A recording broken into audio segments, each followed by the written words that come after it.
Durante más de una década, unos extraños incendios habían destruido hogares y negocios del sur de California.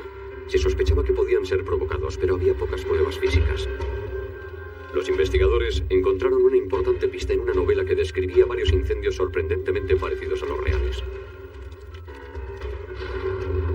¿Cómo era posible que el autor tuviera información que nunca se había facilitado al público?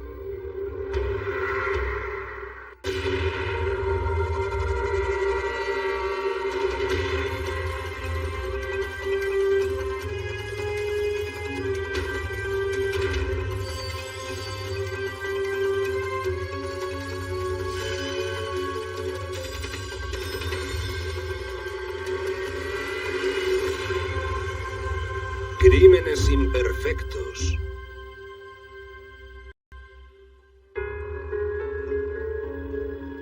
Pasadena del Sur, California. Una ciudad de solo 8 kilómetros cuadrados situada al norte de Hollywood.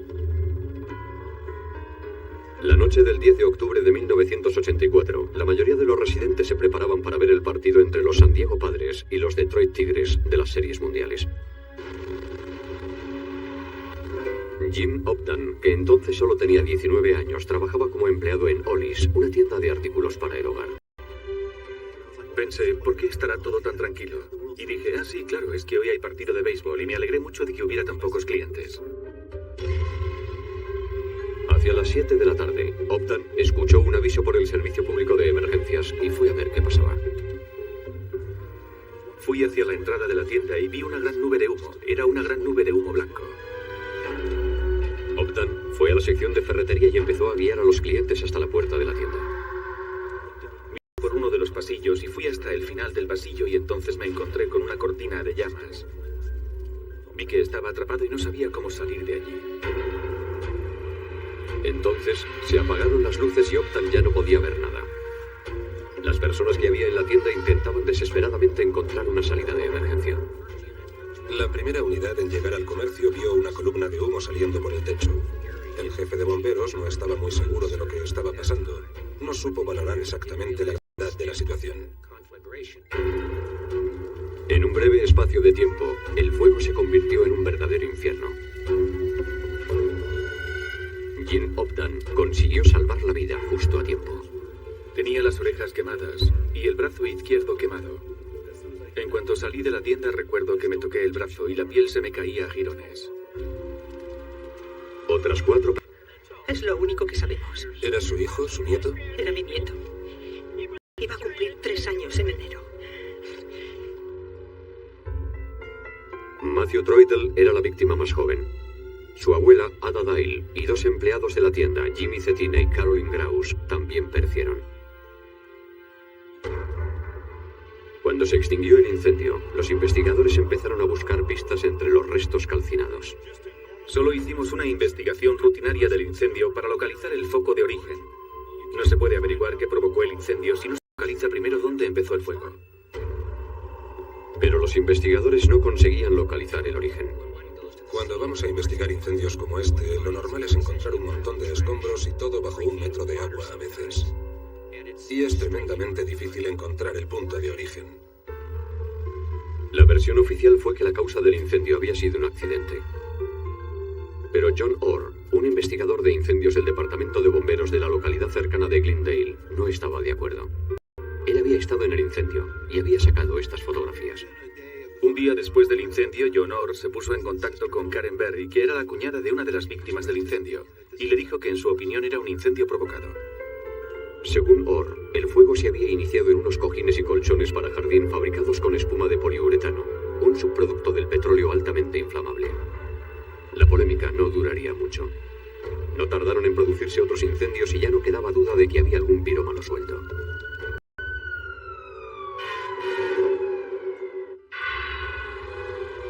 Dos meses después del incendio en Ollie's, se produjo otro incendio sospechoso en otro establecimiento de la misma cadena. Pero esta vez, no había ninguna duda. El incendio había sido provocado.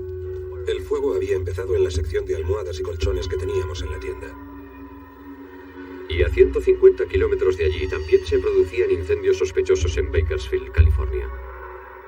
Uno de los incendios se había producido en un establecimiento de Kraft Mac. El investigador de incendios Marvin Casey llegó al lugar poco después de que el fuego se extinguiera. En Craftmart venden artículos de bricolaje, venden goma espuma, por ejemplo, y plantas secas para hacer arreglos florales.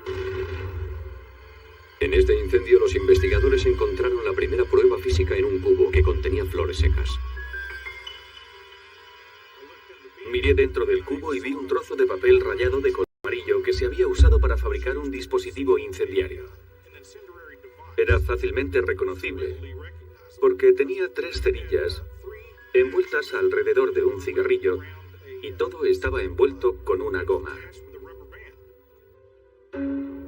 El pequeño dispositivo incendiario ardía despacio.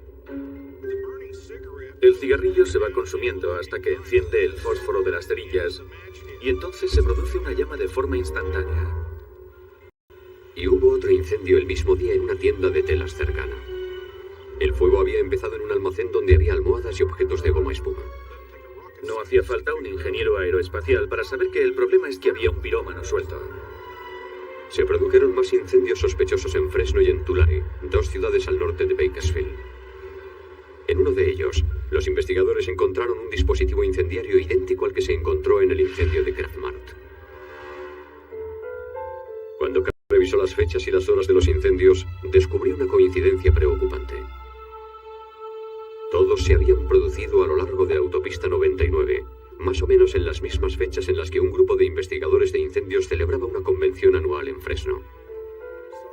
Eso para mí hizo que saltaran todas las alarmas. Pensar que podía ser uno de los nuestros el que provocara los incendios. Casey pidió la lista de las 300 personas que habían asistido a la convención y consiguió reducir a 55 nombres basándose en la proximidad de su residencia al centro de convenciones. Lo que esas 55 personas tenían en común era que habían asistido a la conferencia, que viajaban solas y que habían pasado por Bakersfield y la autopista 99. Cuando Casey le dijo a sus superiores que uno de esos 55 profesionales era el incendiario en serie que buscaban, le ignoraron. Me convertí en un repudiado. Todos me señalaban por mi teoría de que podía ser un investigador de incendios. No había nadie que yo supiera que creyera una palabra de lo que decía Casey. De hecho, cuando iba a las convenciones, no podía hablar mucho de mi teoría con nadie, porque nadie quería escucharme.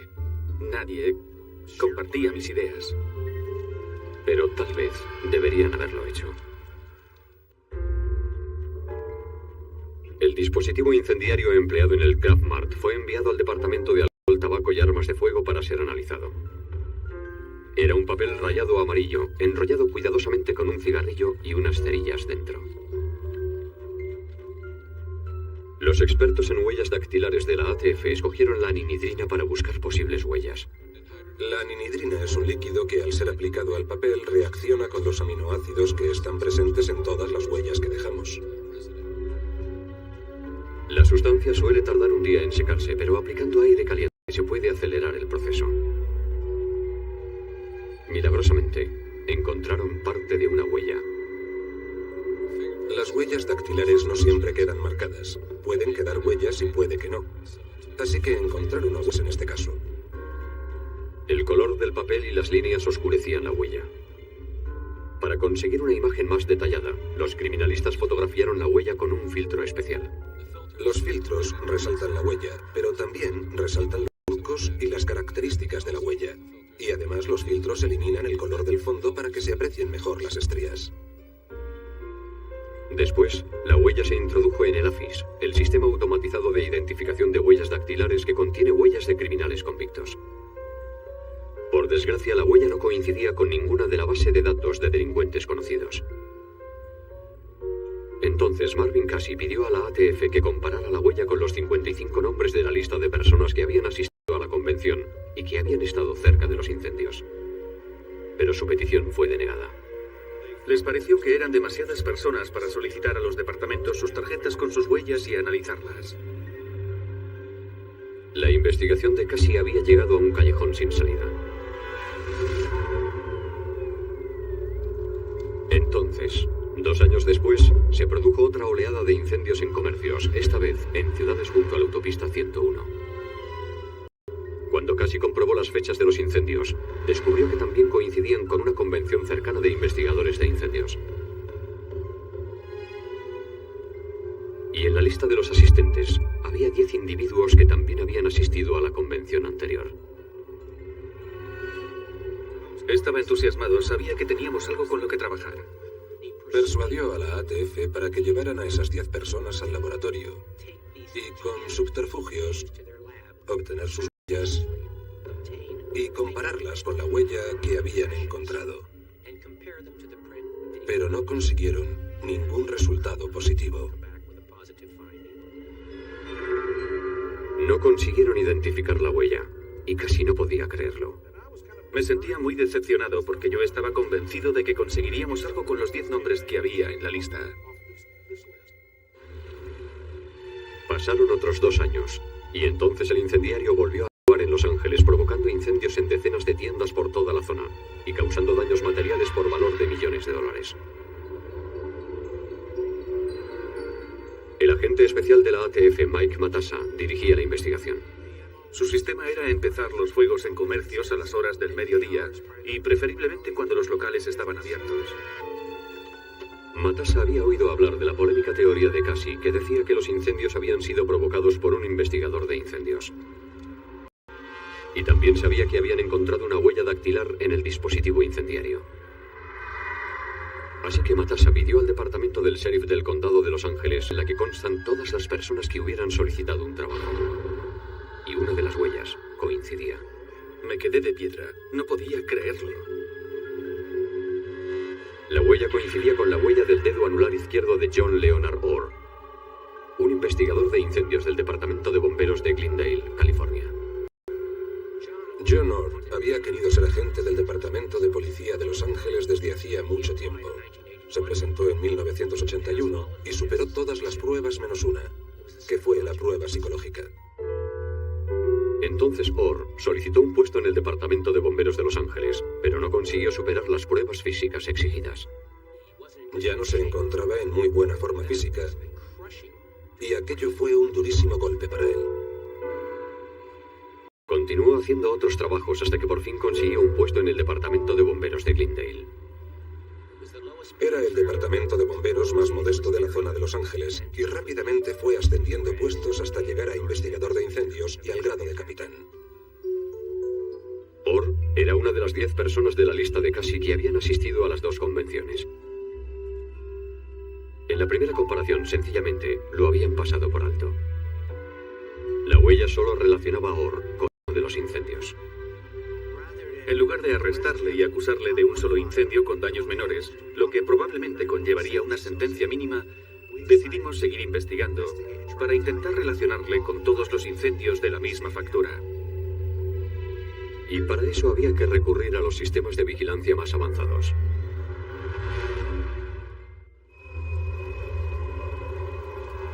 Al cabo de 7 años buscando a un incendiario en serie, los investigadores de California por fin habían encontrado a un sospechoso. Pero había pocas pruebas contra John Orr, solo parte de una huella dactilar, y eso era lo único que le vinculaba a uno de los incendios.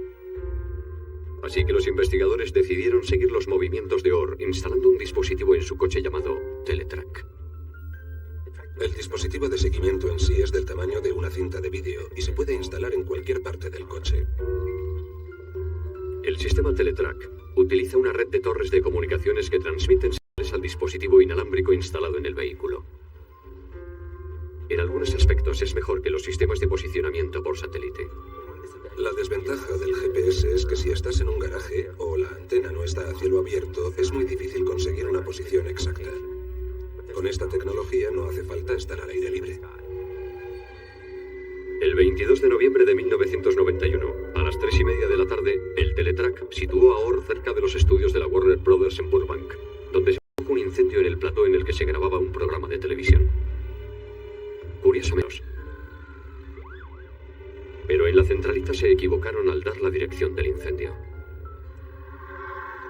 Le seguimos con el Teletrack y vimos cómo salía de su casa, iba a la dirección que dieron desde la centralita y después conseguía llegar al verdadero lugar del incendio. Con esa información no podíamos relacionarle directamente con el incendio, pero sabíamos que no podíamos dejar que siguiera suelto en la calle. Con una orden judicial, los investigadores registraron la casa de Orr. En su maletín encontramos cigarrillos, cerillas, gomas elásticas, los mismos materiales que se usaron para hacer los dispositivos, y había papel amarillo rayado en su coche. Orr negó que hubiera nada delictivo en esos materiales. Y también negó que fuera su huella la que había en uno de los dispositivos incendiarios que apareció en uno de los incendios. Yo nunca he provocado ningún incendio que no fuera en los ejercicios de entrenamiento. Y los investigadores encontraron pruebas de que Orr había planeado alguno de los incendios mucho antes de provocarlos. En un vídeo doméstico que había entre sus cosas, aparecía un primer plano de una hermosa casa de las colinas de California. También había imágenes de la misma casa 18 meses después, pero en llamas. Tenía imágenes del antes y el después del incendio. Y también imágenes de la casa ardiendo, antes de que hubieran podido llegar los bomberos. Nos dijeron que grababa los incendios para poder revivir los hechos. De la misma forma en que los asesinos en serie fotografían a sus víctimas para poder revivir esa experiencia. También confiscaron en casa de Orr el borrador de un libro que había escrito. Hablaba sobre un bombero ficticio que se convierte en incendiario, Aaron Stiles. Las similitudes entre el libro y los hechos reales eran demasiadas para que fuera una coincidencia. El personaje de Stiles usaba dispositivos de retardo para provocar incendios en distintos comercios, aprovechando los desplazamientos de las convenciones de investigadores de incendios. Hablaba de cómo provocaba varios incendios al mismo tiempo para distraer y tener ocupados a los bomberos, mientras él veía otro incendio que cada vez se iba haciendo mayor. Y el libro describía un incendio en la ferretería Cal's, parecido al incendio de Pasadena del Sur, en el que murieron 4 personas. En la novela, una de las víctimas fallecidas era un chico joven llamado Matthew, el mismo nombre del niño de 2 años que había muerto en el incendio real. Las muertes se borraban de su mente. No era culpa suya, solo eran personas estúpidas haciendo cosas estúpidas. John Orr describe mejor que nadie el perfil psicológico de un incendiario en serie sistemático. La sensación de poder, la emoción y la excitación que motiva a esas personas. En su novela, Puntos de Origen, el investigador de incendios lo explica así. El fuego se convierte en su concubina, en su amante. De esas palabras de John Orr fue de donde saqué el título, El amante del fuego. Lo estuve pensando, mi concubina, mi amante, el fuego. John Orr fue acusado de varios incendios provocados y también del asesinato de las 4 víctimas del incendio de Ollis. Este jurado declara al acusado John Leonard Orr culpable del delito de asesinato en primer grado. Fue sentenciado a cadena perpetua sin posibilidad de libertad condicional. En los 10 años anteriores a la detención de John,